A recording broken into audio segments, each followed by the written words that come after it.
గారు ప్రవేశపెట్టినటువంటి బడ్జెట్ మీద కొన్ని అంశాల మీద ఇప్పటికే చాలామంది ఇనిషియేట్ చేసి ఉన్నారు. ప్రధానమైనటువంటి కొన్ని హైదరాబాద్కు సంబంధించినటువంటి ఇష్యూస్ మీదనే నేను మరి మంత్రి గారి అటెన్షన్ డ్రా చేయడానికి ప్రయత్నం చేస్తాను అధ్యక్ష. ప్రధానంగా సార్ మీరు హైదరాబాద్ సిటీకి సంబంధించినటువంటి చాలా ఇష్యూస్ మీద మంత్రి గారు చెప్పడం జరిగింది. మెట్రో రైలు కానివ్వండి, లేకపోతే హెచ్ఎండిఏ కానివ్వండి, హైదరాబాద్లో గ్రేటర్ హైదరాబాద్ని 3 విభాగాలుగా 3 జోన్ల కింద విభజించినటువంటి దాని మీద కానివ్వండి, ఇవన్నీ ఒకసారి మనం ఆలోచించినట్టయితే అధ్యక్ష, హైదరాబాద్కు సంబంధించినటువంటి ప్రధానమైనటువంటి సమస్యలు మనం ఒకసారి ఆలోచించాల్సిన విషయాలు ఏంటంటే అధ్యక్ష, హైదరాబాద్ సిటీ ఈరోజు విశ్వనగరంగా గుర్తింపబడుతున్నటువంటి ఈ తరుణంలో గౌరవ మంత్రి గారు ప్రవేశపెట్టినటువంటి బడ్జెట్లో మరి 3 విభాగాలుగా ఉన్నటువంటి జిహెచ్ఎంసీని దానికి కావాల్సినటువంటి ఇన్ఫ్రాస్ట్రక్చరు ఇప్పుడు ఏ స్టేజ్లో ఉందో కొంచెం అయోమయ పరిస్థితి ఉంది అధ్యక్ష. దానికి కావాల్సినటువంటి ఇన్ఫ్రాస్ట్రక్చర్ సంబంధించినటువంటి కానివ్వండి, లేకపోతే మ్యాన్ పవర్ కానివ్వండి, బడ్జెట్ పరంగా కానివ్వండి, నిన్న నేను మీడియాలో చూడడం జరిగింది, మళ్ళీ 4-5 మండలాలు జిహెచ్ఎంసీలో కలిపారని చెప్పడం జరిగింది. పొద్దున కూడా మీరు చూశారు మల్లారెడ్డి గారు వారి ఆవేదన, వారి ఉన్నటువంటి మరి హైదరాబాద్ మన తెలంగాణలో పెద్ద కాన్స్టిట్యున్సీ అయినటువంటి దాంట్లో మరి చాలా మున్సిపాలిటీస్ల కింద కలిసిపోయాయని చెప్పి ఆయన ఆవేదన వ్యక్తం చేయడం జరిగింది. అదేవిధంగా మూసీకి సంబంధించి పదే చర్చకు వస్తూ ఉంది మూసీ సమస్య. మూసీ విషయంలో మూసీ ప్రక్షాళన జరగాలని, మరి దానికి కావాల్సినటువంటి నిధుల విషయంలో కూడా కొన్ని తప్పుడు సమాచారాలు పోతున్నటువంటి ఈ తరుణంలో మరి ముఖ్యమంత్రి గారు 2 సందర్భాల్లో నిన్న కౌన్సిల్లో కూడా వారు క్లారిఫై చేయడం జరిగింది. మూసీ అనేది హైదరాబాద్ సిటీకి మరి ఒక గర్వకారణంగా ఉన్నటువంటి నది అధ్యక్ష. గతంలో మరి కార్తీక మాసంలో చాలామంది తెలంగాణ నుండి కానీ వేరే ప్రాంతాల నుండి కానీ అక్కడ వచ్చి కార్తీక మాసంలో అక్కడ స్నానాలు చేసుకొని పూజలు చేసుకున్నటువంటి సందర్భాలు ఎన్నో ఉన్నాయి అధ్యక్ష. మరి ఈరోజు మనం చూసినట్టయితే మూసీ ప్రక్షాళన జరుగుతుంది అన్నప్పుడు చాలామంది రకరకాలుగా మరి వారు చెప్తా ఉన్నారు. మరి మూసీ విషయంలో ముఖ్యమంత్రి గారు ఎందుకు ఈ ప్రణాళిక సిద్ధం చేశారు? రాబోయేటువంటి దీర్ఘకాలిక ప్రణాళిక కేవలం ఇది హైదరాబాద్ సిటీకి పరిమితమే కాదు, చుట్టుపక్కల ఉన్నటువంటి ప్రాంతాల వారు మనకు వికారాబాద్ నుండి మొదలు పెట్టుకుంటే నల్గొండ వరకు కూడా ఈ మూసీ ప్రక్షాళన జరగాలని, ఇక్కడ మూసీ అభివృద్ధి జరిగితే తప్ప ఆ చుట్టుపక్కల ఉన్నటువంటి అట్మాస్ఫియర్ ఏదైతే మన మూసీ పరివాహక ప్రాంతం దాటిన తర్వాత మనం అక్కడ పోతే ఓల్డ్ సిటీ అని, మరి ఇక్కడికి వస్తే న్యూ సిటీ అని, ఆ రకమైనటువంటి ఒక సంకేతాలు జరుగుతూ ఉన్నాయి. అంటే ఓల్డ్ సిటీ అభివృద్ధి జరగాలి అంటే ఎలా జరుగుతుంది అధ్యక్ష? ఇప్పటికే మా సహచర శాసనసభ్యుడు మాజిద్ చెప్పాడు, ఓల్డ్ సిటీలో అభివృద్ధి కుంటుపడుతుంది ఎప్పుడు అని చెప్పి. ఓల్డ్ సిటీ అభివృద్ధి జరగాలి అంటే మూసీ అభివృద్ధి జరగాలి, మూసీ ప్రక్షాళన జరగాలి. అప్పుడే అక్కడ ఉన్నటువంటి మరి ఉన్నటువంటి వారికి ఆర్థికంగా కానివ్వండి, ఎంప్లాయ్మెంట్ కానివ్వండి, ఇతర సౌకర్యాలు కానివ్వండి, మరి ముఖ్యమంత్రి గారు పొద్దున కూడా ఒక సందర్భంలో చెప్పడం జరిగింది, మరి ఏదైతే వీధుల పైన ఉన్నటువంటి చిన్న మరి చిరు వ్యాపారాలకు ఇబ్బంది కలుగుతుందంటే అలాంటి వారికి మూసీ పరివాహక ప్రాంతంలో మనం డెవలప్ చేసినట్టయితే చాలామందికి ఎంప్లాయ్మెంట్ జరిగేటువంటి అవకాశం ఉంది. హైదరాబాద్ సిటీ ఒక నైట్ లైఫ్ వస్తుంది. ఆ రకంగా హైదరాబాద్ సిటీలో అంటే మనం ఇతర ప్రాంతాల్లో పోతే మనకు వేరే లైఫే లేదు అధ్యక్ష. మూసీలో ఇంత పెద్ద ఎత్తున మరి విస్తరణ సుమారు 55 కిలోమీటర్ల ఉన్నటువంటి విస్తరణ ఉన్నటువంటి మూసీ నదిని మనం అభివృద్ధి చేయాలి అంటే ఇదొకటే మార్గం అనేది ముఖ్యమంత్రి గారు ఆలోచించారు. కాబట్టి ఒక దీర్ఘకాల ప్రణాళిక తయారు చేసుకుని ఒక రోడ్ మ్యాప్ తయారు చేస్తున్నారు. కాబట్టి మూసీ అభివృద్ధి కార్యక్రమాన్ని శ్రీకారం చుడుతున్నందుకు హైదరాబాద్ వాసిగా నేను గౌరవ ముఖ్యమంత్రి గారికి నేను మనస్ఫూర్తిగా ధన్యవాదాలు. అదేవిధంగా ఈ మూసీకి సంబంధించినటువంటి నిధుల విషయంలో మరి ఆర్థిక మంత్రి గారు ప్రవేశపెట్టిన దీన్ని కూడా నేను వారికి ధన్యవాదాలు తెలియజేస్తాను అధ్యక్ష. అయితే ఇంకోటి అధ్యక్ష, ఎడ్యుకేషన్ దాని మీద ముఖ్యమంత్రి గారు చాలా పెద్ద ఎత్తున ఫోకస్ పెట్టడం జరిగింది. ఎడ్యుకేషన్కి మనం చూసినట్టయితే అధ్యక్ష, ముఖ్యమంత్రి గారు సుమారుగా చూసాము. సుమారు 26,000 కోట్ల పైచీలకు దీనికి ముఖ్యమంత్రి గారు మరి నిధుల్లో కేటాయించడం జరిగింది. 26,674 కోట్ల రూపాయలని ఇచ్చడం జరిగింది. అధ్యక్ష, ఎడ్యుకేషన్ అనేది ఎందుకు ముఖ్యమంత్రి గారు ఇంత ప్రయారిటీ ఇస్తున్నారు? అప్పట్లోనే పివి నరసింహారావు గారు ఎడ్యుకేషన్ రిఫార్మ్స్ తీసుకురావాలి. అధ్యక్ష, రిఫార్మ్స్ తీసుకొచ్చే ఇది అనేది రాబోయేటువంటి తరాలకి ఇది ఒక పెట్టుబడి. ఇది ఒక ఎడ్యుకేషన్ అనేది మన రాబోయేటువంటి జనరేషన్స్కి ఇది పెట్టుబడి లాంటిది. ఈ ఎడ్యుకేషన్ ద్వారానే రాష్ట్ర అభివృద్ధి జరుగుతుంది, దేశం అభివృద్ధి జరుగుతుంది అనేది పివి నరసింహారావు గారు అప్పుడే ఆలోచించి దీని మీద ఎడ్యుకేషన్ రిఫార్మ్స్ తీసుకురావడం జరిగింది. అధ్యక్ష, ఆ రిఫార్మ్స్ తీసుకొచ్చారు కాబట్టి ఈరోజు ఇంతమంది మనము లిటరసీ రేట్ కంపేర్ చేసినట్టయితే కేరళ నుంచి మనం కంపేర్ చేసినట్టయితే లిటరసీ రేటు ఇంకా మనం తక్కువలే ఉన్నామని చెప్పడంలో బాధ కలుగుతుంది. అధ్యక్ష, అందుకే ముఖ్యమంత్రి గారు ఆలోచించి ఉంటారు ఇది లిటరసీ రేట్ మనం పెరగాలి. మన ఇంటిగ్రేటెడ్ స్కూల్స్ మనం ఎందుకు తీస్తున్నాము? 100 కోట్ల రూపాయలతోని ప్రతి నియోజకవర్గంలో ఒక ఇంటిగ్రేటెడ్ స్కూల్స్ పెట్టినట్టయితే దానికి కావాల్సినటువంటి మరి ఇన్ఫ్రాస్ట్రక్చర్ మనం ప్రొవైడ్ చేసినట్టయితే కేవలం ఎడ్యుకేషన్తో పాటు ఫిజికల్గా యాక్టివిటీస్, మన స్పోర్ట్స్ యాక్టివిటీస్ ఉండాలి. దాంట్లోనే ఒక స్పోర్ట్స్ కాంప్లెక్స్ కట్టాలని ముఖ్యమంత్రి గారు ఆలోచించారు. కాబట్టి దానికి కూడా నేను ముఖ్యమంత్రి గారికి ప్రధానంగా సుమారు 26,674 కోట్ల రూపాయలు దీనికి కేటాయించడం అనేది ఆషామాషి కాదు. అధ్యక్ష, దానికి కూడా నేను ముఖ్యమంత్రి గారికి అదేవిధంగా డిప్యూటీ చీఫ్ మినిస్టర్ గారు, ఫైనాన్స్ మినిస్టర్ గారు కూడా నేను ధన్యవాదాలు తెలియజేస్తా ఉన్నా. అధ్యక్ష, ఇంకా ఎడ్యుకేషన్ సంబంధించి అధ్యక్ష మరి ఎక్కడైతే మరి జిల్లాలలో మాత్రము స్థలం ఉంటుంది, వాళ్ళ నియోజకవర్గాల్లో స్థలం ఉంటుంది కాబట్టి అక్కడ ఇంటిగ్రేటెడ్ స్కూల్స్కి 26 ఎకరాల పైచీలకు భూమి విస్తారంలో తీసుకున్నట్టయితే 26 కదా 27 ఎకరాలు భూమి అక్కడ ఉంటుంది, అవైలబుల్ ఉంటుంది. కాబట్టి హైదరాబాద్ సిటీకి వచ్చినప్పుడు ఆ ఫెసిలిటీస్ లేవు, అంత స్థలం అక్కడ కూడా ఏ నియోజకవర్గం లేదు. అధ్యక్ష, హైదరాబాద్లో దీన్ని కొంచెం విస్తరణ తగ్గించి మీరు ఎక్కడెక్కడైతే ఫెసిలిటీస్ ఉంటాయో ఆ ఈక్వల్ ఇంటూ ఫెసిలిటీస్ ఒక్క ఇది కాకుండా 2-3 క్లస్టర్స్ కిందగా 2-3 ప్రాంతాల కిందగా ఒక నియోజకవర్గంలో ఇచ్చినట్టయితే ఒక దగ్గర స్కూల్ బిల్డింగ్ కానీ, ఇంకో దగ్గర స్పోర్ట్స్ కాంప్లెక్స్ కానీ, ఇంకో దగ్గర వేరే మరి ఫెసిలిటీస్ కానీ ప్రొవైడ్ చేసినట్టయితే అది హైదరాబాద్ సిటీ ప్రజలకు కూడా అది ఉపయోగకరంగా ఉంటుందని చెప్పి కూడా నేను తమ ద్వారా గౌరవ మంత్రి గారితో కోరుతా ఉన్నా. ఈ విషయాన్ని కూడా తప్పకుండా మంత్రి గారు పరిగణలోకి తీసుకోవాలని చెప్పి నేను తమ ద్వారా మంత్రి గారిని కోరుతా ఉన్నా. అధ్యక్ష, అదేవిధంగా మీరు చూసినట్టయితే అధ్యక్ష హెల్త్ పరంగా ఈరోజు ముఖ్యమంత్రి గారు మరి ప్రధానంగా ఒక ఇది ఇచ్చడం జరిగింది. మరి తెలంగాణలో మరి ఇంద్రమ్మ కుటుంబ జీవిత పథకం కింద తెలంగాణ రాష్ట్రంలో పుట్టే ప్రతి బిడ్డ కూడా ఇది గర్వంగా భావిస్తారు.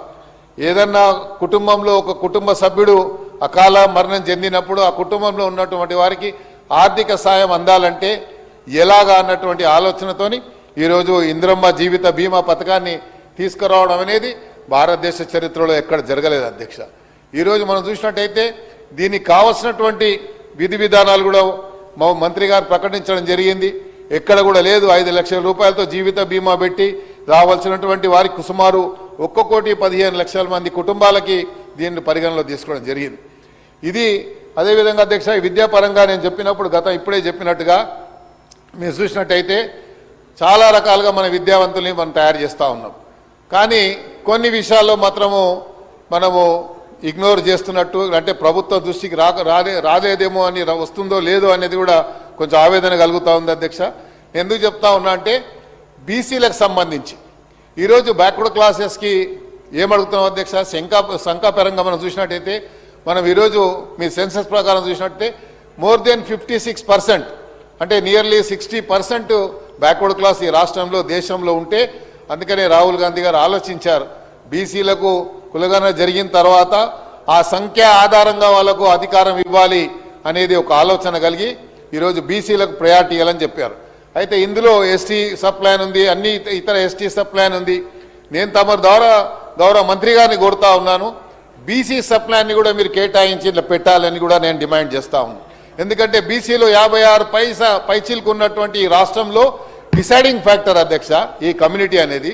డిసైడింగ్ ఫ్యాక్టర్స్కి మీరు పరిగణలో తీసుకోకపోతే రాబోయే రోజుల్లో మమ్మల్ని ఇగ్నోర్ చేశారు, లేకుంటే మా మీద చిన్న సవతి తల్లి ప్రేమ ఉంది ఏమన్నటువంటి భావన కలిగేటువంటి ప్రమాదం ఉంది. కాబట్టి ప్రభుత్వం ఇన్ని రకాలుగా మరి ఇంత పెద్ద ఎత్తున ఒక ప్రణాళికబద్ధంగా ఈ రాష్ట్రాన్ని సర్వతోముఖ అభివృద్ధి చేయాలన్నటువంటి ఆలోచనతో ప్రభుత్వం ముందుకు పోతున్నట్టు ఈ తరుణంలో ప్రభుత్వానికి కూడా ఒక సూచన ఇచ్చేటువంటి బాధ్యతగా, ఎందుకంటే ప్రభుత్వము ఇంకా దీర్ఘకాలంగా ముఖ్యమంత్రి గారి నాయకత్వంలో ఇంకా అభివృద్ధి జరగాలి అంటే మరి ముఖ్యమంత్రి గారి దృష్టికి ఇలాంటి విషయాలు తీసుకెళ్లేటువంటి గురుతరమైన బాధ్యత ఈరోజు బ్యాక్వర్డ్ క్లాస్లో ఉన్నటువంటి వారందరి మీద ఈ బాధ్యత ఉంది అనే విషయాన్ని కూడా ఈ సందర్భంగా నేను మీ దృష్టికి తీసుకొస్తున్న అధ్యక్ష.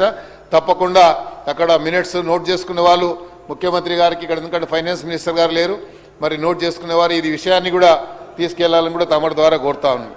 రేషన్ కార్డుల అధ్యక్ష, మీరు చూసినట్టయితే రేషన్ కార్డుల విషయంలో మీరు బిలో పవర్టీ లైన్లకు మనం ఇస్తా ఉన్నాం. దీంట్లో చూసినట్టయితే మనకు మంత్రి గారు ఇచ్చినటువంటి స్టేట్మెంట్లో నేను ఇంతకుముందే చూడడం జరిగింది అధ్యక్ష. సుమారు 1,15,00,000 మంది వరకు ఉన్నారు రాష్ట్రంలో బిలో పవర్టీ లైన్లో ఉన్నవారు అని చెప్పి వారు చెప్పడం జరిగింది. అయితే 1 కోటి మందిలో చాలా అంటే స్లమ్ ఏరియాస్లో అధ్యక్ష, చాలా ఏరియాలో ఉన్నటువంటి చోట స్లమ్ ఏరియాస్లో కొంతమంది కార్ డ్రైవర్స్ కానీ ఆటో డ్రైవర్స్ కానీ ఒక ఇంట్లో ఇద్దరు ఉంటే ఇద్దరు కూడా ఆటో నడిపించుకొని వాళ్ళ జీవన ఆధారాన్ని వాళ్ళ లైవ్లీవుడ్ అదే కాబట్టి అది చేసుకుంటా ఉన్నారు. కాకపోతే ఇంటి ముందు అప్పుడు ఇచ్చిన దళిత బంధువు కింద వచ్చినటువంటి కార్లు ఏవైతే ఉన్నాయో ఆ కార్లు ఇంటి ముంగటుంటే ఇంటి ముందు కారు ఉంది కదా అని చెప్పి రేషన్ కార్డు కట్ చేయడం జరిగింది. ఇలా చాలా చోట్ల ఉంది, ఇక్కడే కాదు మైనార్టీ ఏరియాస్లో కూడా ఉంది, ఇక్కడ ఎస్సీ బస్తీలలో ఉన్నది, ఇతర బస్తీలలో ఉన్నది. అలాంటి వారికి నిజం కూడా ఎంతైతే బిలో పవర్టీ లైన్లో ఉన్న వారికి ఆదాయం ఎంత ఉందో అంతకు మించి వస్తుందని వాళ్ళు ఊహించుకుంటున్నారు తప్ప వాళ్ళు ఫిజికల్గా వెరిఫికేషన్ జరగడం లేదు. కాబట్టి అది కూడా పరిగణలోకి తీసుకొని అర్హులైన ప్రతి కుటుంబానికి శాచురేషన్ పద్ధతి అని ఎందుకంటూ అధ్యక్ష, మనం అర్హులైన ప్రతి కుటుంబానికి ఇవ్వాలనేది శాచురేషన్ పద్ధతి అనేదే అందుకే పెట్టడం జరిగింది. ముఖ్యమంత్రి గారు కూడా చాలా కేటగిరికల్గా చెప్పడం జరిగింది, శాచురేషన్ పద్ధతిలో ఈ రేషన్ కార్డు ఇస్తామని చెప్పి అర్హులైన ప్రతి కుటుంబానికి. ఈ రేషన్ కార్డు అనేది కేవలం మనకు 6 కిలోల సన్నబియ్యమే కాదు అధ్యక్ష, దీని మీద నీమ్స్లో కానీ పెద్ద పెద్ద హాస్పిటల్స్లో మనం పోయినప్పుడు మనకు జరిగేటువంటి ఏదైనా ప్రమాదం వస్తే ఈ కార్డు వల్ల మనకు జరిగేటువంటి లాభం సీఎం రిలీఫ్ ఫండ్ వస్తుంది, అదేవిధంగా ఇతర మనకు వస్తూ ఉన్నాయి. కానీ దీనికి సంబంధించి మరి ఎప్పుడైతే ఈ రేషన్ కార్డు ఉండదో చాలా రకాలుగా ఇబ్బందులకు గురవుతుంది. కాబట్టి దీన్ని కూడా శాచురేషన్ పద్ధతిలో తీసుకొని అర్హులైన కుటుంబానికి ఇచ్చే విధంగా చూడాలని కూడా నేను తమరి ద్వారా I will conclude sir, only 2 minutes. मैं स्पीकर साहब से 2 मिनट का परमिशन लिया साहब, ऑलरेडी मैं हमारे पार्टी के तरफ से इधर 2 पार्टियों की तरफ से इनिशिएट किए, लेकिन मैं कुछ चीज़ें जो है गवर्नमेंट के इल्म में लाना चाह रहा था, इसीलिए मैं लिया हूँ सर. उसी तरह अगर आप देखेंगे तो इंदिरम्मा को जीविता बीमा का आपने बताया था अभी. हॉस्पिटल सर साहब हमारे మా ఏరియాలో ఖైరతాబాద్లో 50 bedded హాస్పిటల్ నేను హెల్త్ మినిస్టర్గా ఉన్నప్పుడు నేను శాంక్షన్ చేయడం జరిగింది. దాంట్లో కావాల్సినటువంటి మరి ఇన్ఫ్రాస్ట్రక్చర్ కొంచెం ప్రొవైడ్ చేసిన అప్పుడు 13-14 కోట్ల రూపాయలతోని అది బిల్డింగ్ కట్టిన తర్వాత దాంట్లో అడిషనల్గా మేము కావాలి ఒక ప్యూరిఫైడ్ వాటర్ ప్లాంట్ కావాలని చెప్పాము, సిటీ స్కాన్ కావాలని చెప్పాము, డాక్టర్స్ కావాలని చెప్పాము. అవన్నీ కూడా ఇంకా పెండింగ్లో ఉన్నాయి అధ్యక్ష. ఇదే కాకుండా బీసీలకు సంబంధించినటువంటి ఎడ్యుకేషన్ సంబంధించి ఏదైతే ఓవర్సీస్ స్కాలర్షిప్ నేను అనుకుంటాను బీసీ మంత్రి గారికి ఐడియా ఉండొచ్చు. ఓవర్సీస్ స్కాలర్షిప్ అనేది చాలా మందికి పెండింగ్లో ఉన్నాయి. చాలామంది ఎవ్రీ డే మా దగ్గరికి మినిమం అన్న ఒక 10 మంది వస్తారు. మా పిల్లలకు అప్పట్లో 10 లక్షలు వచ్చాయి, ఇంకా బ్యాలెన్స్ 10 లక్షలు వస్తే మా పిల్లల ఎడ్యుకేషన్ కంప్లీట్ అవుతుంది.